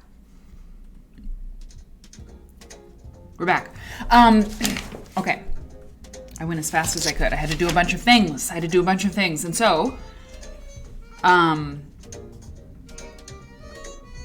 okay. You know what's great? Hey, Bip. Yes. So all I'm going to say, I just quickly glanced at the chat, I'm really glad that we are all hanging out, because it really is a community. It really is. I mean, we really know each other. I mean, we get to know each other. And we go through stuff. August 5th, anniversary of this show, 1 year anniversary. We've been through a lot. We've seen a lot of changes. That was one of the things that I remember in my life that just hit me right at the right time, mentally, sort of emotionally. I was talking to this woman. I worked at a nightclub, and I was a coat check girl. And anyway, one of the cocktail waitresses, we were talking one night, and I was like, so how you do? We were just talking about life, and she was like, girl, I'm going through some changes. And I was like, that's really good. I mean, it was just like, yeah, I'm going through some changes, and we've gone through some changes over the course of a year. And maybe some of you right now, you're going through some changes. You're like, girl, I'm going through some changes. I was like, yeah, I feel that. Anyway, strength to your arm, as Jonathan Holstein would say. Strength to your arm if you need it. Before I talk about this amazing vest quilt in front of me, I have a special announcement. That's right, it just came over the transom. Do you all know, let me get small. Help, small. You all know the name Tara Miller, I'm sure. And you all know the name Carolyn Mazlumi, I'm sure. So Tara Miller, she's a star. She is a quilt nerd extraordinaire. She wrote a piece in the Fabric of a Nation book for the exhibit, the Museum of Fine Arts Boston exhibit. Tara Miller has a piece there. Jonathan Holstein, who did the Whitney exhibit, abstract design in American quilts. I always say that wrong. It's so embarrassing. Tara Miller wrote a piece about Jonathan's show that Jonathan said was the best piece that had ever been written about the Whitney show. And so Tara Miller is amazing. Okay? Yep. She also is the producer of the Six Know-It-Alls show. Anyway, Tara Miller, good. Make the association in your mind and think to yourself, Tara Miller. And also, okay, she's a quilt historian that you should know. Well, she is interviewing Carolyn Mazlumi. And Carolyn Mazlumi is sort of like, I don't know, what do you say about Carolyn Mazlumi? She started the the Women of Color Quilters Network. She is, she's gotten more awards than anyone I know in my life. She is a quilt maker. I'm going to pull this up here. Whoop. She's a quilt maker. She is a writer, an author. Can you see that? Let me just make sure. Yeah. She's an author, a speaker, a mentor. She's really a special person. She wrote the introduction to the second edition of Rod Kirakoff's book, Unconventional and Unexpected. So I've gotten to work with Carolyn Mazlumi. She's also on the board of the Quilt Museum. So Tara Miller will be interviewing Carolyn Mazlumi, okay? It's on June 11th. June 11th. So that is... Tara Miller sent me an email about this, okay? Last night. And she was like, hey, can you let the quilt nerds know? And I was like, are you kidding me? Yes. So that is what I'm doing. So next Saturday at 6:30 p.m. Eastern Time.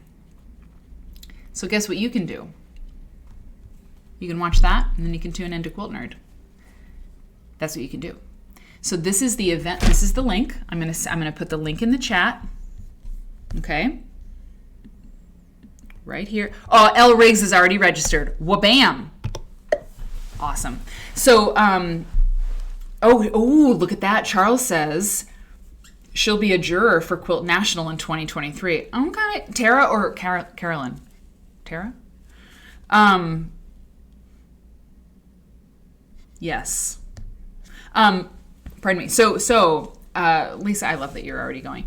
So that's in the chat is the link. It's $10. It is very much worth your time and your money. You should watch this. You should listen to this. You should do this. So it's for the Atlanta Quilt Study Symposium and the Quilt District, and that's Tara's operation, the Quilt District. Follow Tara on Instagram.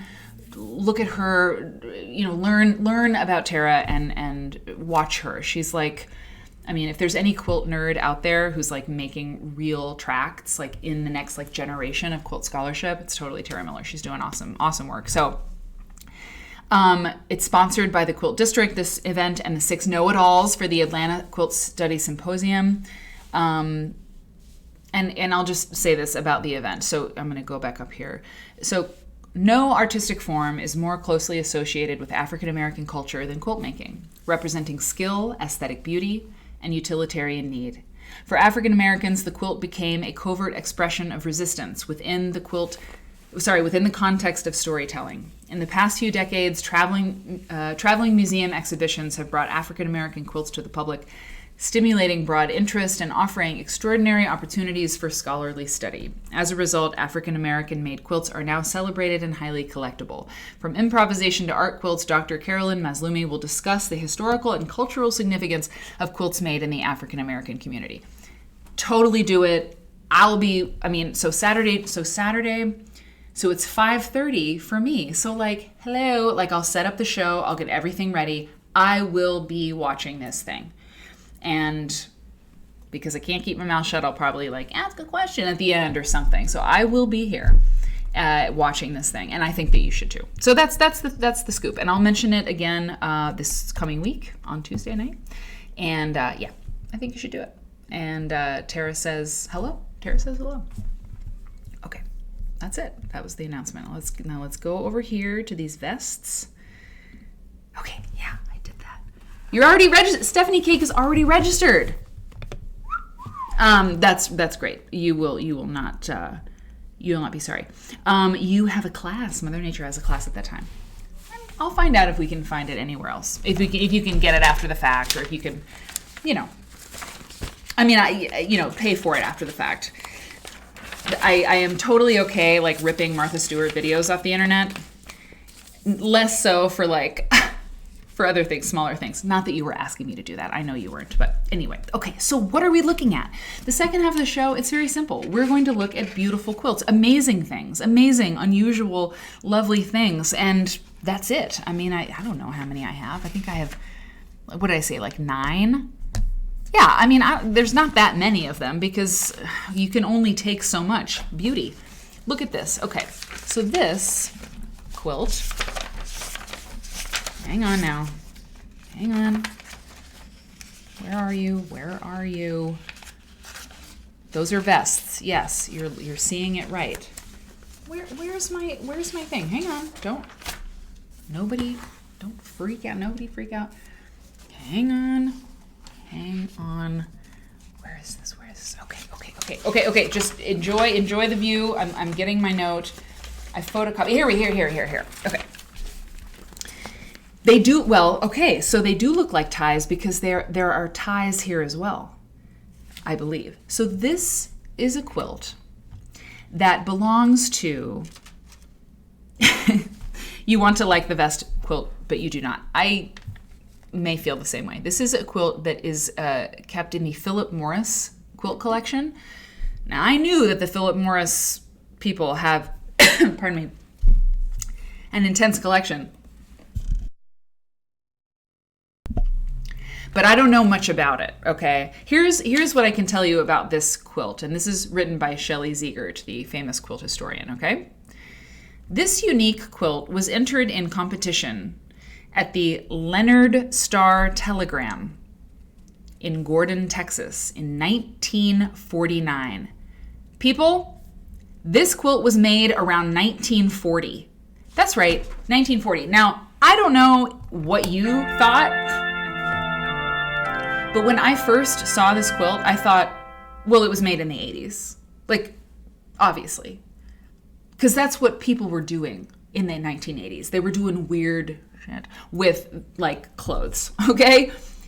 This sculptural situation happening with this quilt, that someone used vest. I mean, I don't know. I mean, I think about the art quilt movement, and the 1960s. Everybody puts the art quilt. At least when I was coming up, when I didn't know a damn thing about anything. I was like, oh, art quilts, 1980s.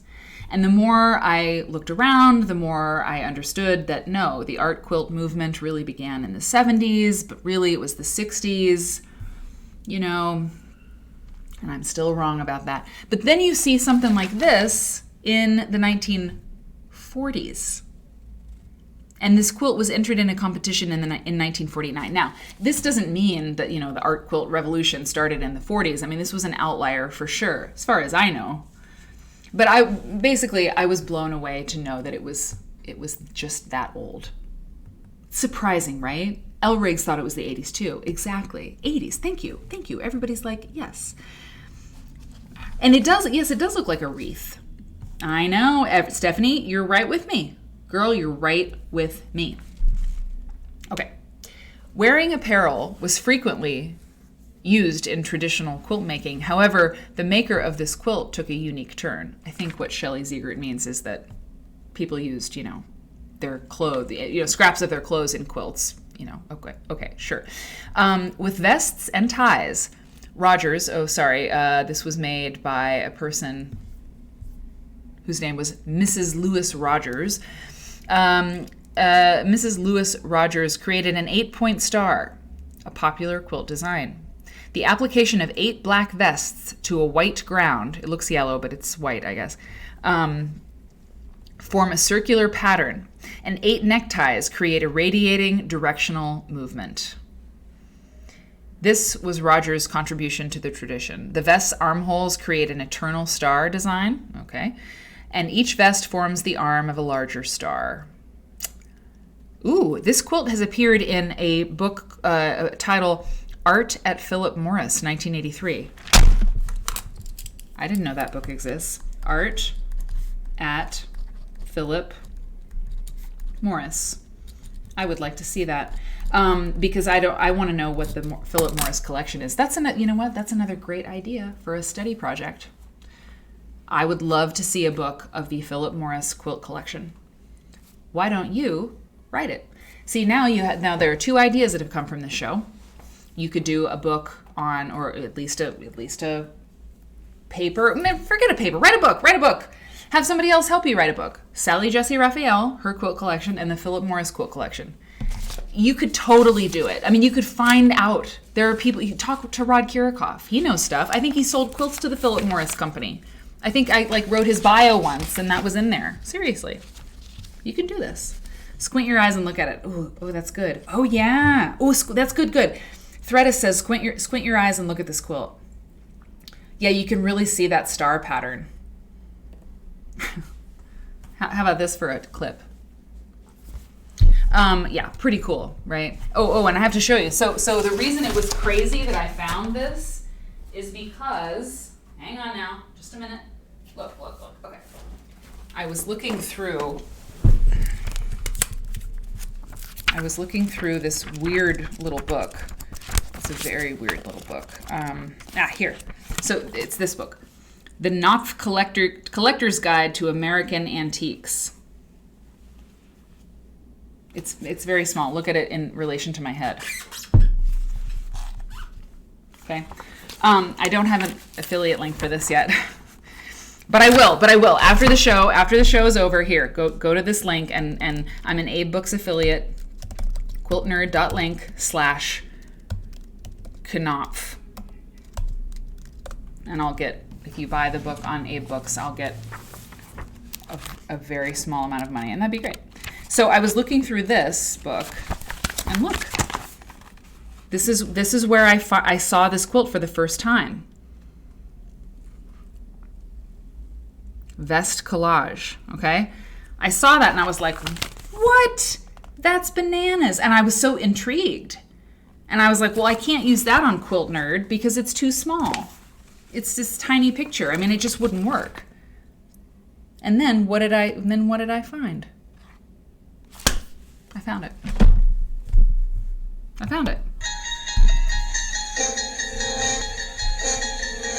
All right. Okay, what have we got? This is gonna blow you away. This is gonna blow your mind. It's gonna blow your mind. Unable to find URL to redirect to. Is that for the Mazlumi lecture? Hang on. I got it. I got a link for you. Hang on. It's right here. Tara sent me a link, and it's yeah. Hold on. I should have given it to you to begin with. 1 second. Here we go. It's right here. Here's the link. Yeah, I got it. Thank you, Padma. Thank you so much for saying that. Here. Oh, the Mazlumi thing works? Okay. All right. Well, just in case, there's a shorter link for you for the Mazlumi lecture a week from today with Tara Miller, which you must attend, which I will be attending. I would not miss it, and that is true. Okay. So look at this is what we got here. This is another quilt. Here's a detail shot of it. Let me just zoom in a little bit for you right now. Okay. Oh, the book link. Oh yeah, Myra, sorry. The book link doesn't work yet because it's not live yet. Because I have to make the link after the show. So as soon as the stream ends, the link will be live because I didn't make it ahead of time. But thank you. And I have to remember to do that. Okay. Link. K-N-O-P. Okay, yeah. Got it. So this is called Uncle Clint's quilt. Clint, like Clint. Clint Black. This is another like quilt that I found while I was looking at stuff, and I was like, oh, I have to show them. I have to show them this piece. Look at these animals. This is a very close detail picture. Okay, Clint Eastwood. Yeah, exactly. Thank you. That's better than Clint Black. So here's the full size quilt. This is another quilt that you will be very surprised to learn when it was made. Okay. It's called Uncle Clint's Quilt. It was made in 1940. Now, to me, this looks like a quilt that was made in, I don't know, not 1940, later. It seems later to me, okay? Here's what this is. Made by Clinton R. Hamilton of Washington, D.C. Out of felt, rayon blend, pen and ink.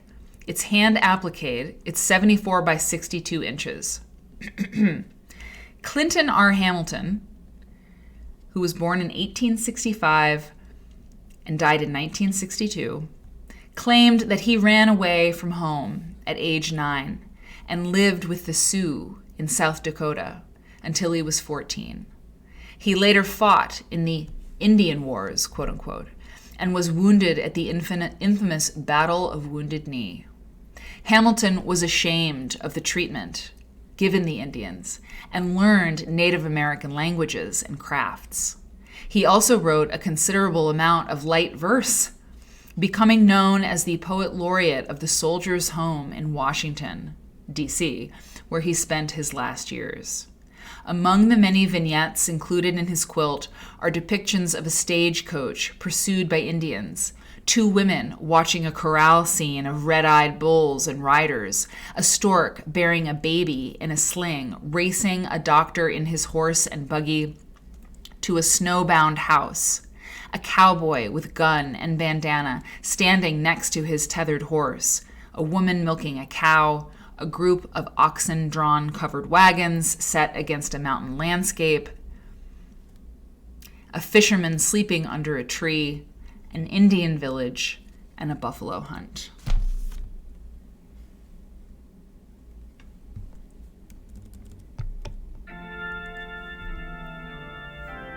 Wow, right? I mean, amazing. A train too, Quilty Mouse, exactly. Look, here's the stork. Yeah, under the train. I mean, I think this is really, really something, you know? I think it's really, whew. It's a quilt I'm glad I know. You know what I mean? Very, very interesting. Clinton R. Hamilton, 1940, Washington, D.C. And that's another, you know what? Yeah, okay, hang on. I'm always interested in quilts that were made by people who lived in cities, like Bertha Stange Mary Gasperick were in Chicago. As far as I know, they were really in the city of Chicago, and I like learning about quilts that were made in metropolitan areas, because people think of quilts being made in the country only, but of course there have been quilters in the cities. So pretty neat, right? A quilt I am glad I know. Yeah, it is nice, Kitty Hannah. I'm glad I know these quilts that we look at.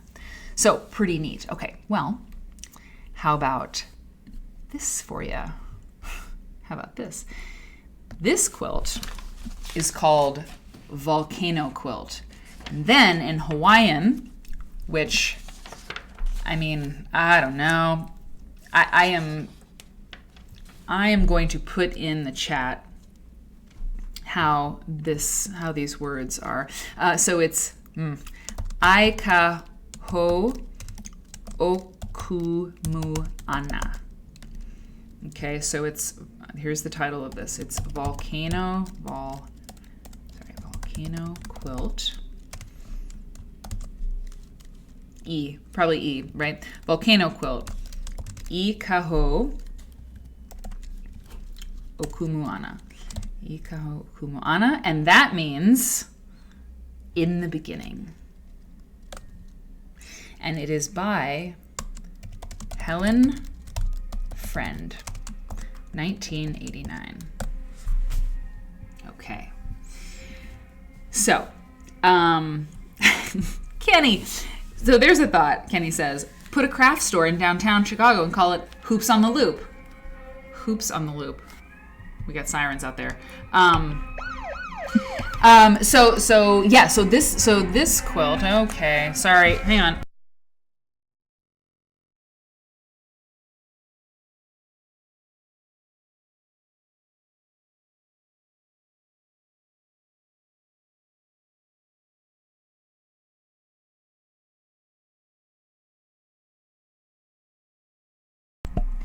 That was a pretty loud one, guys. Okay, so siren. Here. So Helen Friend's original design, 1989, places the viewer above a volcano, looking down at an abstract pattern of flaming rivulets set off by black volcanic ash. Friend was born in England and immigrated to Hawaii in 1966.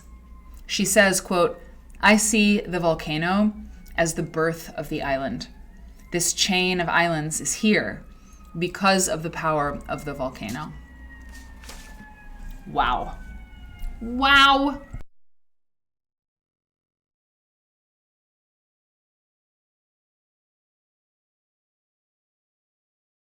We got a 5-alarm fire out there, so I'm going to mute it for a second. I'm going to just let you meditate on this quilt while I'm muted. Hang on.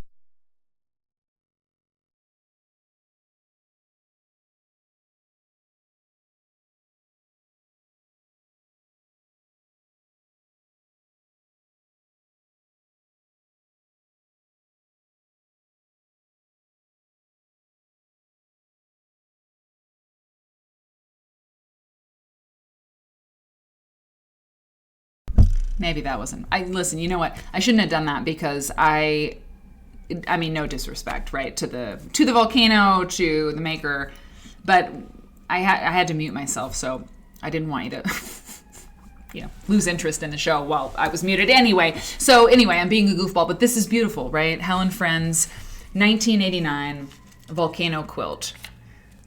I kaho okumu ana, in the beginning.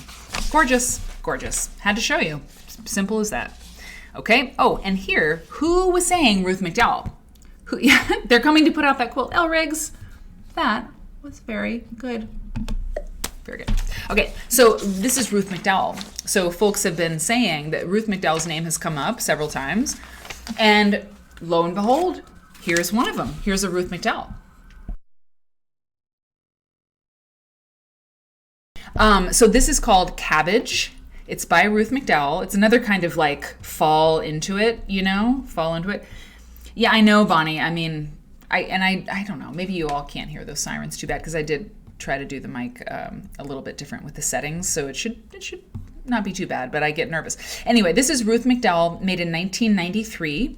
And we're going to talk about Ruth McDowell. You know, we're going to actually learn about her. But I was excited to find a Ruth McDowell quilt because people have been, I mean, her name keeps coming up, you know. So I was like, oh boy, Ruth McDowell.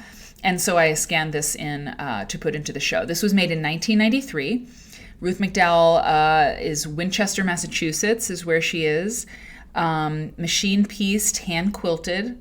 Interesting, this quilt is only 53 by 41 inches. It's so strange. It's very hard to see scale, you know, of a quilt until you see the measurements. It's why it's so important to have those measurements, right?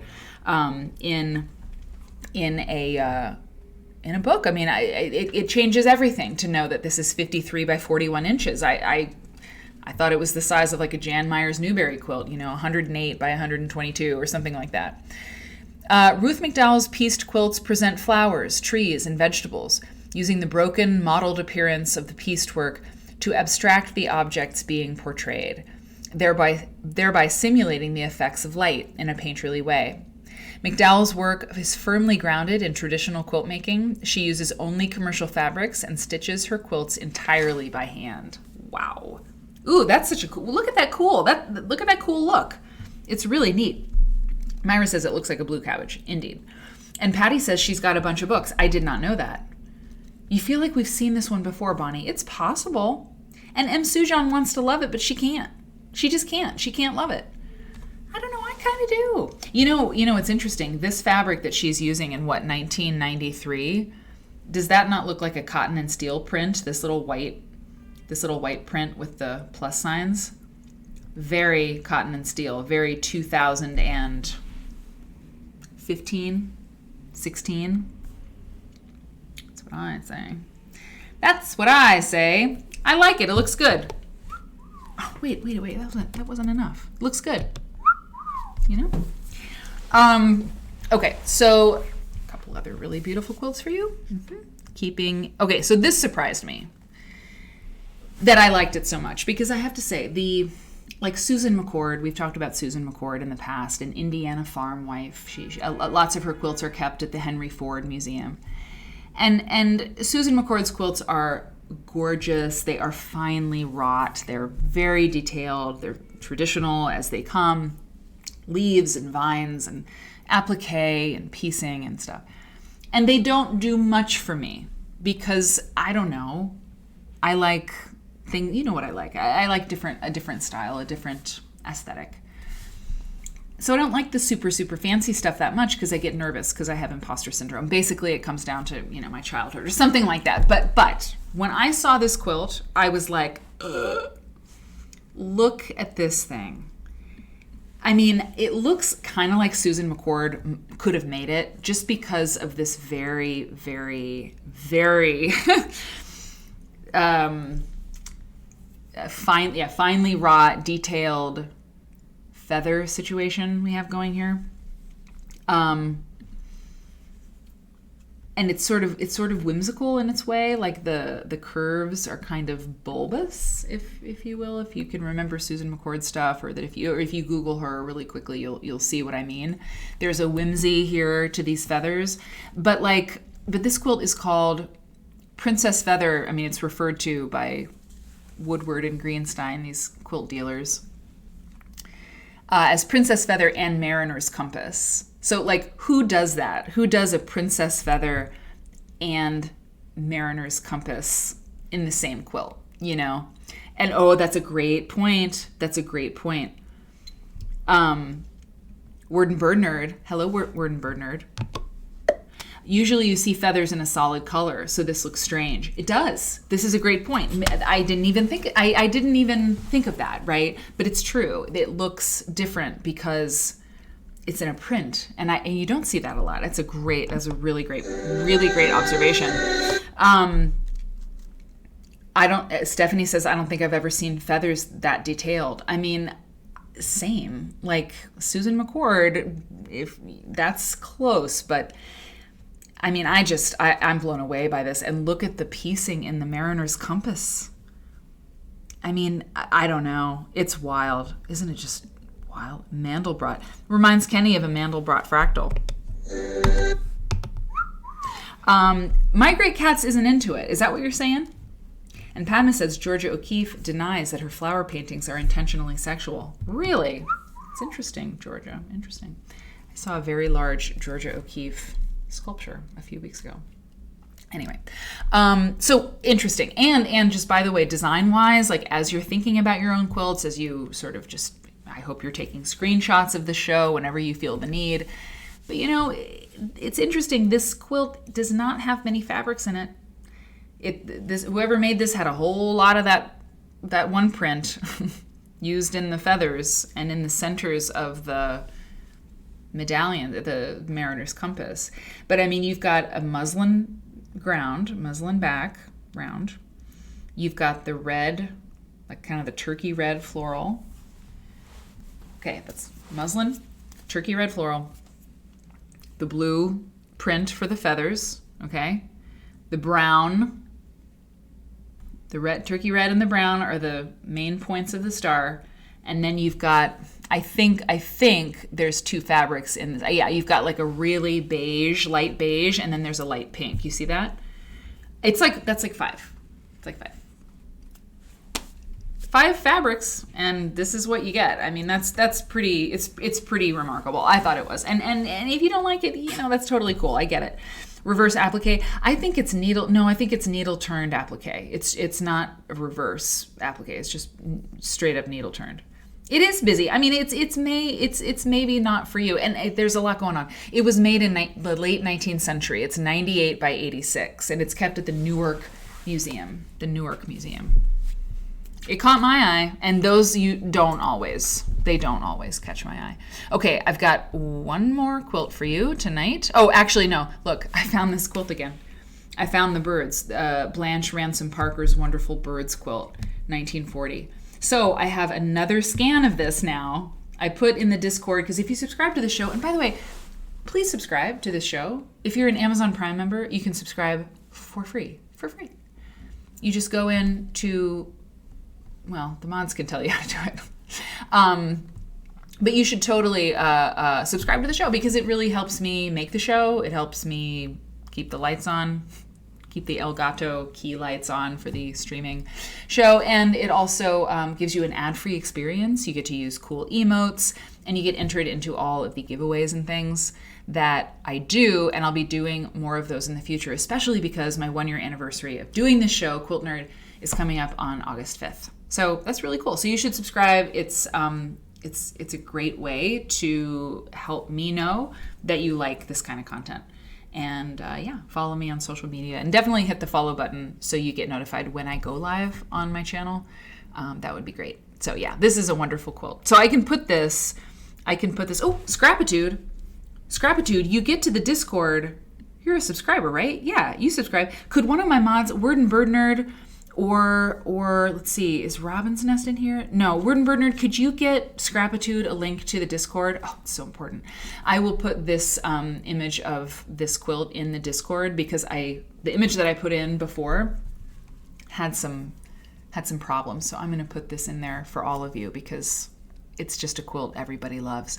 The last quilt of the night it's this one. We're going with this. I mean, it's crazy. It's crazy looking to me. And there we've seen quilts, you know, like this, I guess you could say. I mean, we've seen quilts made in 1980 something that are messing with, you know, strip piecing. We talked about strip piecing last night on our special edition of Quilt Nerd, the Quilters newsletter Friday. We talked about strip piecing. And strip piecing was all the rage in the 1980s. It really was. But this one, I don't know. I don't know how it goes together. I really don't know how it goes together. It confuses me. It makes your eyes mad. Quilty Mouse, I think I'm with you. You know, I think I'm like upset. No, I'm not. I gotta change. I don't even know how to use that sound cue properly. That's how confusing it is. But here, where are you? Okay, so this is by Joyce. Hang on, Joyce Marquess Carey. So this is from what is this book?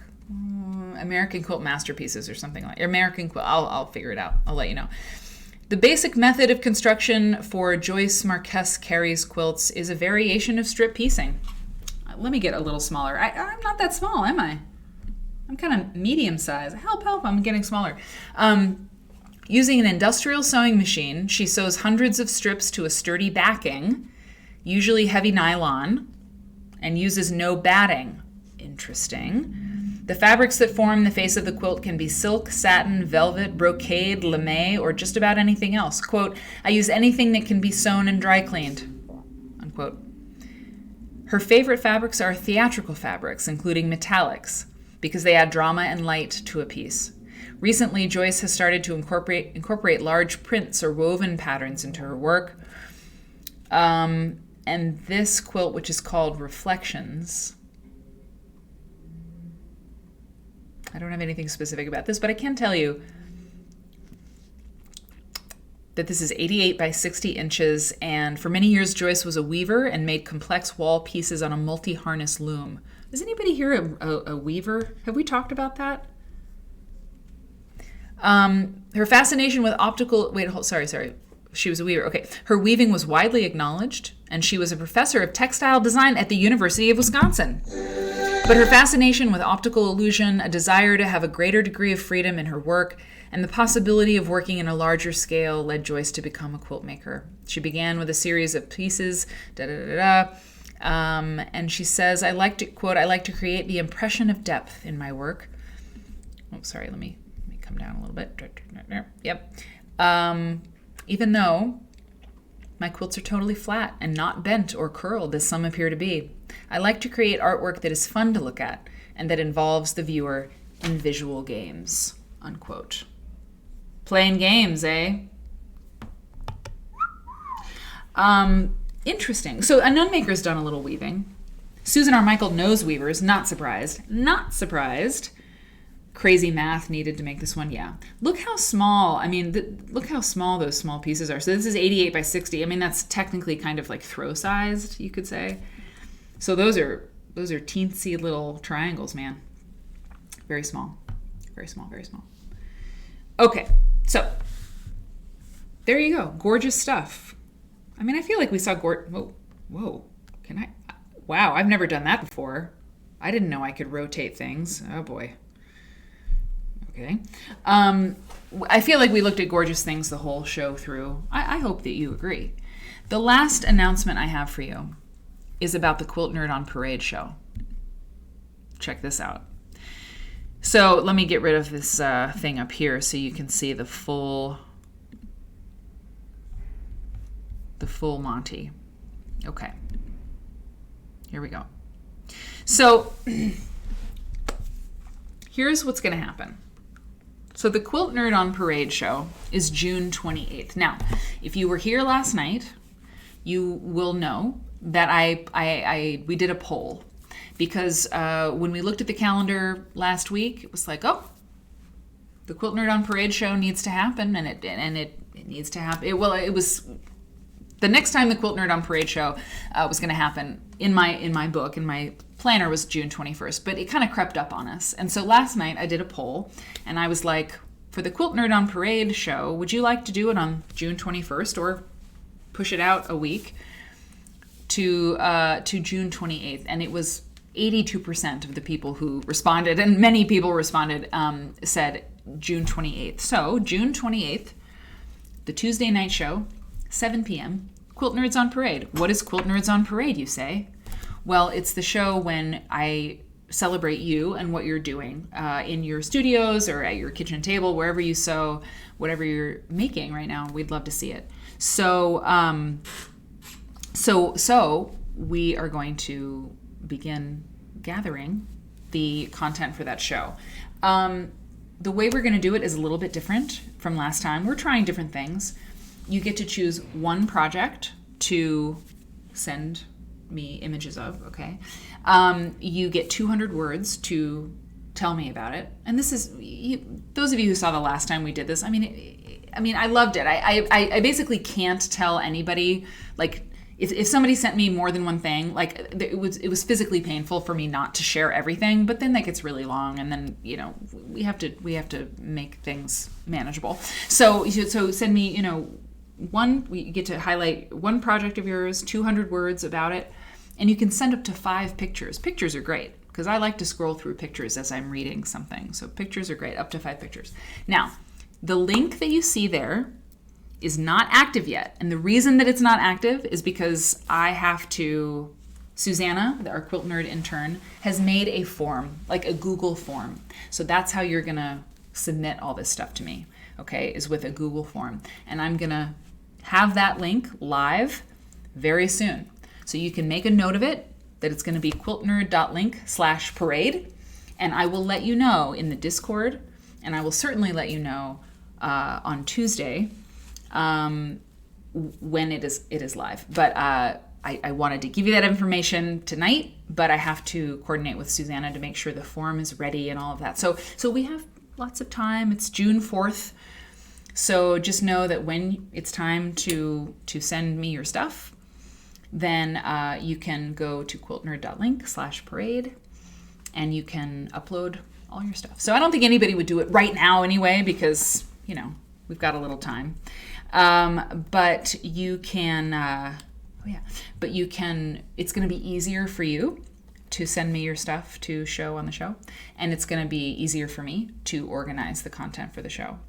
But so very soon, hopefully by tomorrow or so, that link will be live, and you can find a Google form where you put your name, the name of your project. You can fill in the 200 words that you want me to read about it on the show, and then you can attach your pictures. It should be pretty self-explanatory. And yeah, Susanna's completely a lifesaver, super helping me out on it. And the deadline for getting me all your stuff is June 26th. That's a Sunday. So, June 26th, then I'll have everything I need to have so I can put together the show on Monday for Tuesday. So, yeah. My Great Cats is ready. I think this is a great way to... Oh, look, Estelle is here. Estelle's going to make sure everybody's doing what they need to do. Does that make sense? Does that sound good? I hope so. Yeah, I think okay, Irina Swanson. I just saw that. Irina Swanson. Okay, good. Nancy Crow, yes, she was a weaver. So that's the scoop, everybody. And I'll be announcing this and showing this slide every show until then. So everyone will see it. Everyone will be able to see it. And even if you can't be at the show that night, send me your stuff, for my people in the UK and South Africa. Send me your, I want to show your work. So even if you can't tune in that night, I want to put you on the parade, okay? So everybody, I think, what else could we possibly do? We can't do any more than we've done. It's not going to work. It's not possible. Let's close it out. There's the jazz. Okay, everybody, this was a great show. I think I had a lot of fun, and I hope you saw some good stuff. I hope you felt like you were a part of something, because you are. And I will see you on Tuesday for more fabulous stuff. And Sally Jesse Raphael is waiting for you to contact her to do a research project on her quilt collection. Phillip Morris. Watch Tara's stuff on the 11th, but I'll see you before then. Anyway, thank you for coming. Have a great night, and get home safely if you're not home, and be good, and wear your mask outside, because, wear your mask, and I don't know, I think you should wear your mask again right now. Depends on where you live, but anyway. Okay, thanks for sticking with me, everybody. You're just the best. You're the best. Okay, I'll see you later. Mwah. Bye.